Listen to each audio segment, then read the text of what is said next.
Welcome back. You're watching Horse Talk Live on Rural TV. I'm Lizzie Iwersen, and my guest today is Allison Trimble. She is a female who is making big strides in the equine industry these days, and her program is called Willfully Guided Horsemanship.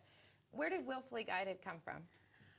The term willfully guided was the definition of what a reining horse or rein cow horse was for a long time in the rule book, and they changed it recently to willingly guided, but I think for so long it kind of stuck in my head as being willfully guided. And then when I got to kind of naming the program, I know a lot of people think of willful as being headstrong or in a negative terminology, and I really take it to be more with purpose and intent, and that's kind of a dogged focus, I guess, and that's how I want my clients to feel when they're on their horses. I want, a happy horse has a happy and clear leader, and so for me, I want the people to be willfully guiding their horses, so I want them to feel like they have a purpose and an intent and understanding and know what that is. So that's kind of where the name came from. Well, that sounds like the whole intent, purpose is confidence, and instilling that confidence in horse and rider, which is something that I find a theme here on Horse Talk Live and talking to people that are working with horses. Is it's so important to be confident. Oh, yeah. And your horse to be confident. And so to gain that, it's always nice to work with a confident person. And so obviously you've gained a lot of confidence over the year working with these horses. Yeah, I mean, I don't know that it's like ultra confidence. It's more just, you have to be able to make decisions and follow through with them, and that's you more learn that not because it's like that you get this ego. It's more that that's just how you have to be. I mean, you have to be clear and you have to be concise and you have to have the ability to make decisions, because if you don't do that, your horse is confused, and so you have to be the one in charge, or and to be a good leader, you have to be decisive and clear and things like that. So you can't. I think that it just sort of develops over time, that kind of capability, and I think that's really important. It translates into the rest of your life, and that's something that I think a lot of people walk away with from their experience with horses, and that I think is extremely valuable. And I couldn't agree with you more, and I loved when you said that earlier today, is that it's not just about riding horses and being a horse person. It's about what you gain outside of the arena. Oh, for sure. Especially for most people. I mean, this is what I do for a living, and that's, it kind of builds this caricature of one part of your life. But for most people, that's not what it is, and this is a place where they can get away from frustrating life events, things they can't control. I mean, you can work hard in this, and you can make improvements with your horse and with yourself, and things you can feel proud about. I mean, that empowerment is something that can move across to all parts of your life, and I think that's really important for a lot of people, especially in a time when the economy has been struggling. I mean, there's a lot of things people are going through, and I think this is somewhere where people can find strength, and I think that's really important. Yeah. So you are these days conducting clinics, inviting people to come to your place, and you live in Washington, correct? I do, yes. We live north of Seattle, about an hour and a half, near the Canadian border. As far as you can be north and west without being in Alaska or Canada. And we'll learn more about where you came from, Alaska. Yeah. But you're hosting clinics, inviting people to come and work with you, but you're still showing. And I have always thought that's important.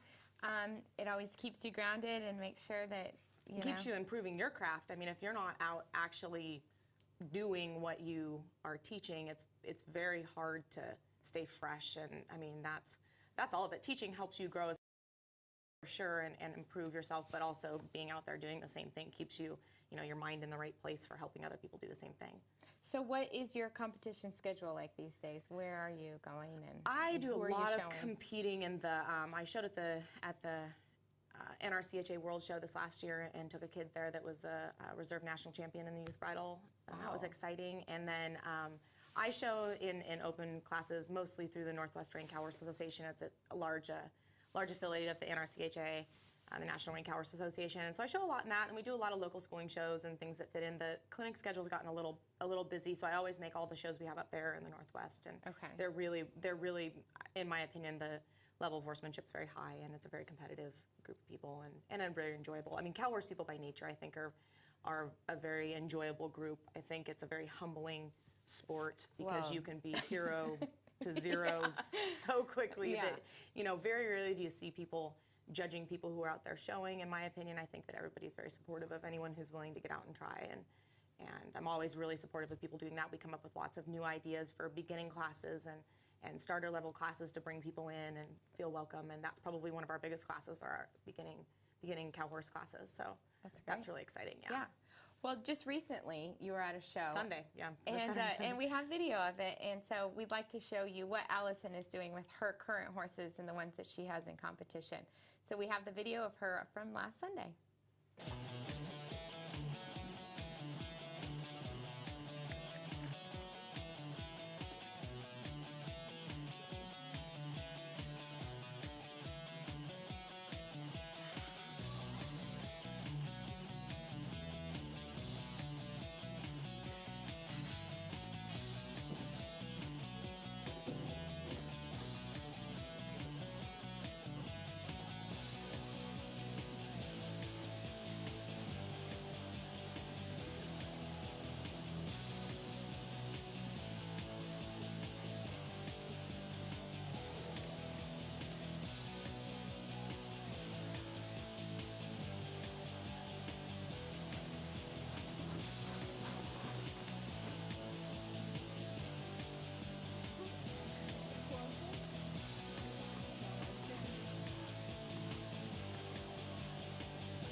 Well, as you can see from the video, Allison is doing, she's practicing what she preaches. She's out showing as well as helping folks who want to get started in the cow horse world, or just folks that want to improve their horsemanship skills. And so we were able to see her in one of her recent competitions. Tell us a little bit about the horse that you were riding.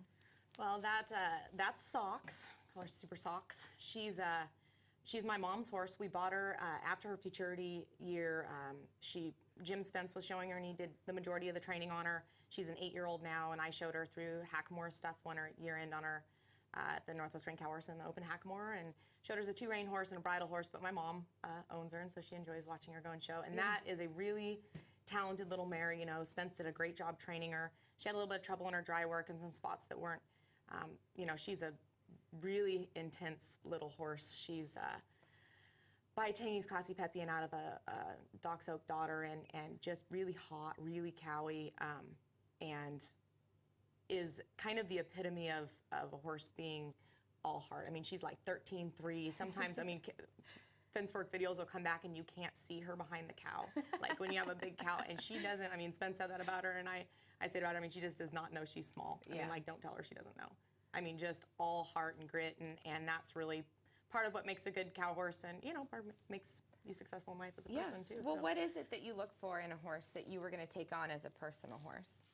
Well, most of the horses I show are personal horses. I mean, for the most part, I help other people with their horses, but I really enjoy showing my own horses. I mean, there's probably 4 or 5 horses that I would have to be destitute before I'd ever sell them, you know. And even then, I probably wouldn't. I'd figure out some way. You know, I think that I look for all the things that people look for, talent and all those things, but there's just something about certain horses that that just fit you. And I think that I have a bigger variety in what I think that I like in different horses. There's just kind of this intangible thing. I find that a lot of horses don't fall out of my program, though. I mean, there's always kind of a spot for whoever it is. I have that tendency just in general to kind of seek out the best in things. And appreciate and you know what I find is that for horses rise to that if you give them the opportunity. I mean, there's not a lot of horses can be world champions, but they can sure have good, successful show careers if you help kind of figure out their strengths and train to those. And you know, they can't all be world champion cow horses, but they can sure go out and do it and enjoy themselves. Yeah. So you have Socks. We were able to see her on the video, and then later on in the program, we're going to show some more video and see some more of your horses. But tell us about some of those horses you say you wouldn't separate yourself from. Well, I have my stallion, Cow Cut and Colonel Joey, and he was a horse that kind of got trained despite me, and he was one of my early futurity horses. He's 12 now, and now I'm showing his babies, and we sell and breed and have a lot of his babies, and he's just a really special individual. I think I probably just like to be around him even more than I like to show him. He's just a really, really good dude. So I've told people before, I don't think I've ever had a bad ride on him. I mean, in 10 years. I mean, I don't even know how that's possible, but he tries so hard all the time to be, to give you what you want, and I think that taught me a lot about horses and how I wanted a horse to be, and he's seemed to pass that along in his babies, which is exciting. I mean, it's so exciting to be riding babies out of mares you showed and by the stud you showed, and that might not have always been the best industry decision or financial decision, but it still feels really fun. I mean, the colt that I'm showing now that's a 4-year-old in the Hackamore and won his first money this last weekend in the Open Hackamore, and you know, he's out of the mare that the little girl was reserve national champion on this year, and by the stud I was showing 2 horses after him, and I guess that still means something to me. I don't know, I have a hard time getting around that meaning something to me. So I have him, and I have a really great bridle horse that's now retired, that Smokeham's Playlina, that's a Supreme Reign cow horse that really taught me a lot about what being a good broke horse meant, and so I will have him forever, for sure. I love Allison because she loves her horses so much, and you know, what we've talked about a lot today is how important that relationship is, and you know, when you build on that, then success just kind of happens. And you know, you had a lot of decisions to make when it came to that success. Was it keeping your horse sound and his life happy, or winning the world?